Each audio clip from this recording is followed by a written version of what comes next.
আলহামদুলিল্লাহ নগাঁও রাহাত হস্পিটেল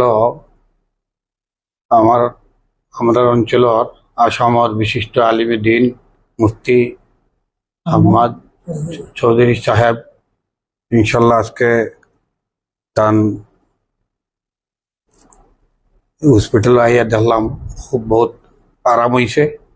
গতিকে আসামর বিভিন্ন মাদ্রাসা আসাদিদে কেরামকল সহ এবং আমরা লোকাল সারা মাদ্রাসার আসাদিদে কেরামকলর গেছে মুফতি আহমদ সাহর দরাজর লাগি আমরা দোয়া করিয়ার। তার কলমর মধ্যে মানে বহুত কিছু বারে নিহত আছে যে যার কলম দ্বারা দিন ও দুনিয়ার মানে খাদ হইতেছে। গতিকে তান হায়াত তৈবা দরাজর লাগি আমরা সবে আল্লাহর কাছে আশা করিয়ার তান আল্লাহ হায়াতে তৈবা দরাজ করে দিতা দোয়া করিয়ার ইনশাআল্লাহ।